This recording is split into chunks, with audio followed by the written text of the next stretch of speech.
வாழ்க வளமுடன். தமிழே உயிர். இந்த ஒளியலை பார்த்து கொண்டிருக்கும் உங்கள் அனைவருக்கும் வணக்கம். இன்றைய பதிவில் நம்ம பார்க்க போகிறது என்னென்னு பார்த்தீங்கன்னா, ரசப்பொடி. இது எப்படி செய்கிறதுன்னு பார்க்கலாம். இந்த மாதிரி ரசப்பொடி நம்ம செஞ்சு வச்சுக்கிட்டோம்னாக்கா உடனடியாக ரசம் வைக்கிறதுக்கு ரொம்ப பயனுள்ளதாக இருக்கும்.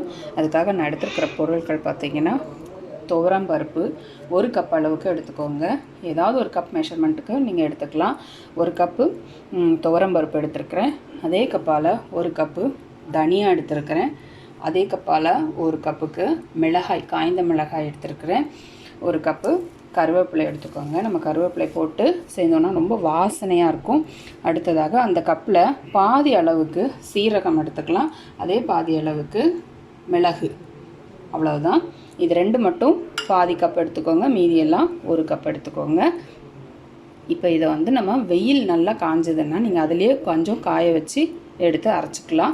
இப்போ நான் அது லைட்டாக தான் வறுக்க போகிறேன். ரொம்ப வறுக்கணும்னு அவசியம் இல்லை. அதுக்காக ஒரு சட்டி வச்சுக்கலாம். இந்த சட்டியில் முதல்ல நம்ம துவரம் பருப்பை போட்டுக்கலாம். இதை ஓரளவுக்கு நம்ம வறுத்துக்கலாம்.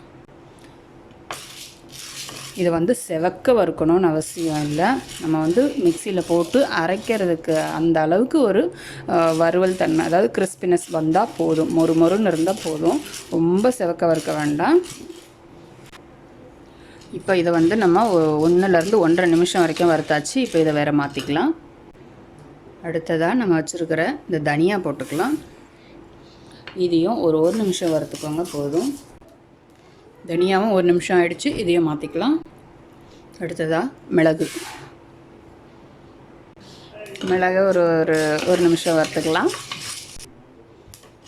மிளகும் வறுப்பட்டுருச்சு. இதையும் மாற்றிடலாம்.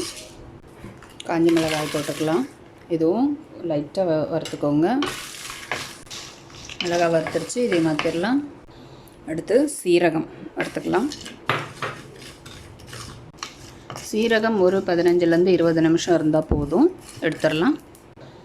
கடைசியாக கருவேப்பிலையை வச்சுக்கலாம்.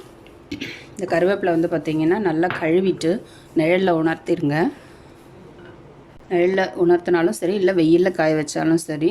அதுக்கப்புறம் இப்போ நம்ம நல்லா மொறுன்னு வறுக்க போகிறோம். இப்போ பாருங்கள், வதங்கி இருக்குது. இது நல்லா கிறிஸ்பி ஆகிற வரைக்கும் வறுத்துக்கலாம். கருவேப்பிலை முடிஞ்சு வறுத்தாச்சு. இதை ஆஃப் பண்ணிடலாம். இப்போ நம்ம எல்லா பொருளையும் வறுத்து எடுத்தாச்சு. பார்த்திங்கன்னா இதை ஆற வச்சுருக்கலாம். இந்த கருவேப்பிலையுடைய பதம் பார்த்திங்கன்னா அங்கே பாருங்கள், வறுத்ததுக்கப்புறம் நல்லா எவ்வளோ பொடியாகுது. இந்த அளவுக்கு நல்லா வறுத்துக்கோங்க. அப்போ தான் ரசப்பொடி ரொம்ப நாள் கெட்டு போகாமல் இருக்கும். இப்போ இதை ஆற வச்சிடலாம். ஆற வச்சு வறுத்து எடுத்துக்கலாம். பார்த்திங்கன்னா நம்ம எல்லாத்தையும் அரைச்சாச்சு. நீங்கள் அரைக்கும்போது ரொம்ப மையாக அரைச்சிடாதீங்க. இந்த மாதிரி கொஞ்சம் திப்பி மாதிரி செதிலாக இருக்கட்டும். அப்போ தான் இதனுடைய சாரம் எல்லாம் ரசத்தில் இறங்கும்போது ரசம் நல்லா சுவையாக இருக்கும். இப்போது இந்த மாதிரி அரைச்சிக்கோங்க. பாருங்கள், செதிலாக இருக்குது. இதே மாதிரி நீங்களும் இந்த மாதிரி ரசப்பொடி செய்து பாருங்கள். ரசம் நல்லா சுவையாகவும் மணமாகவும் இருக்கும். வாழ்க வளமுடன். ஆரோக்கிய வாழ்வே அளவற்ற செல்வம்.